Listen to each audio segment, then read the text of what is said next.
Hey, how's it going YouTube? This is Spearfield7. If you know my channel and my work, you've understood that I lean on sort of the against side. Basically the idea, the concept, the philosophy of microtransactions in video games. I think it's usually just to make a quick buck, and my overall philosophy is this, that if they have to exist, and let's face it, they will likely exist forever because people keep buying them, they should be cosmetic only. If you want to pay money to have a better looking Ken doll in your multiplayer matches, be my guest. By all means, do that. DLC weapons in multiplayer shooters, however, are where things get a little bit more sticky and complicated, and Black Ops 3 has released a gigantic menu of DLC weapons, especially in the past 3 months, well after the main life cycle of the game. So I've had a concept kind of churning in my head for some time now, and this video is kind of to explain that. Since Black Ops 3, we've had a year of Infinite Warfare and Call of Duty 4 Modern Warfare Remastered, but something else has emerged this year that Activision CEO has stated in interviews and internal meetings. On top of the fact that people run their mouths and complain about the COD point system and supply drops, purchases have practically matched the revenue of the base game itself, so they are making millions off of this concept. But the CEO also said something very important in that he feels COD doesn't necessarily need to be a yearly game, and they have seen hardened player bases stick with the games that they know and love. I mean, it makes sense. We tend to play the things that we like. I've said several times that Black Ops 2 represents the apex of what the series could offer.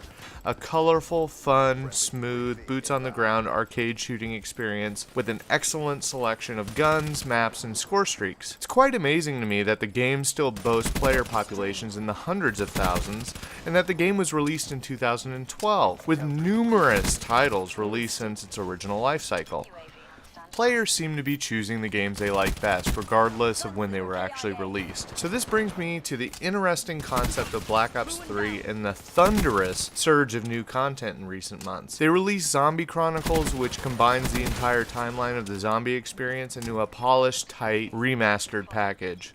But what does this do for your average COD fan? And I would argue that it keeps them in Treyarch's Call of Duty ecosystem. On the multiplayer side, the initial game package had, according to my rough count, 29 weapons. That number has surged, and with many of the weapons added in the past 4 months, we now have 43 weapons, which is it's almost double the amount of weapons that were in the base game. This figure also includes melee weapons, launchers, a lot of things that you probably aren't going to be playing with on a game-to-game basis, but by my count, there are 17 new guns in the sniper, shotgun, LMG, submachine, assault rifle classes. So it's like, I get it. On its face, it looks like a cynical ploy to make another cheap buck, but I think their intentions run much deeper than that. I mean, Black Ops 3 was released 2 years ago in 2015. So why have we been seeing so many new weapons and content in the spring and summer of 2017? I think we can look to Black Ops 2 for that answer. There is a strong, die-hard community that likes sticking to Treyarch's COD titles,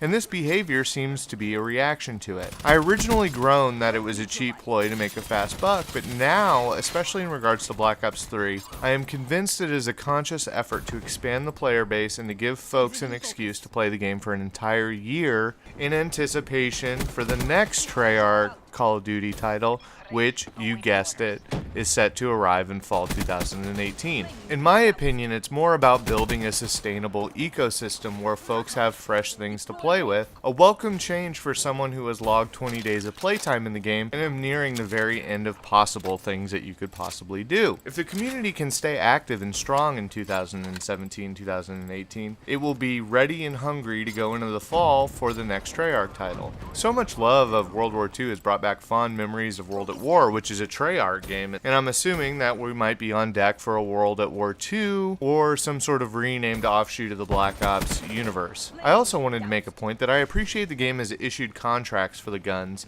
and seems to be actively interested in getting the fresh weaponry into the hands of its online war beasts. There was a triple play deal last month and the more difficult Grand Slam challenge that has been running for the past week. In the triple played sequence, I was able to get the Ajax LMG, the M16 assault rifle, and the HLX. All of them are incredibly fun to play with in matches. but this video is going to summarize itself with a little gun known as the XMC. Fans of Black Ops 2 will recognize the game has thrown back to the MSMC from Black Ops 2, the AN-94 assault rifle, and the DSR sniper rifle, which were all immensely popular tools of choice for Black Ops 2 slayers. With this massive idea of doubling the guns in a 2-year-old base game, this is where the quote-unquote evil genius label I've attached to Treyarch starts to falter. Because let's face it, the XMC is without a doubt arguably the most overpowered gun in Call of Duty history. It has incredible stopping power, range, and has less recoil than the MSMC sister gun it is inspired by. In fact, it is so good that at times I feel a little guilty pub stomping with it. This is where the DLC gun issue gets a little bit tricky. And personally, I demand responsibility from Treyarch that if they are going to surge the game with this amount of content,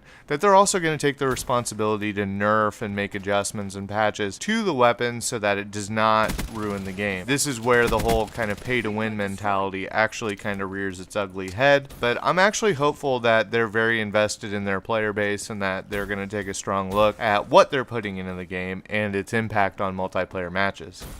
Overall, I think Black Ops 3 is an interesting business case study and one to pay careful attention to. Is re-releasing the AN-94, MSMC, and DSR Sniper a cynical move to exploit folks' nostalgia? Or could it be an Easter egg and hint about Treyarch's next Boots on the Ground title? Maybe some sort of reference to the Black Ops franchise? Or is there some sort of degree of player friendliness and openness, flushing in fresh content to keep the player base strong and alive, and pointing to Black Ops 2's still insane 100,000 player base at any given time that has basically survived the tide of several new titles and is still going strong after its release in 2012, some 5 years ago, half a decade ago. So anyways, that's all I got, guys. If you enjoyed the video, please remember to rate and subscribe, but definitely think this is a topic that can get some folks discussing these methods in the comments below. How do you feel about DLC in multiplayer games? Do you think it's a shrewd business practice, or in the case of recent BO3 developments, maybe a pat on the back to loyal players? We'll be back later this week with some NBA 2K18. That game's dropping soon. I can't wait, so please stay tuned. Until next time, this is Spearfield 7. See you later.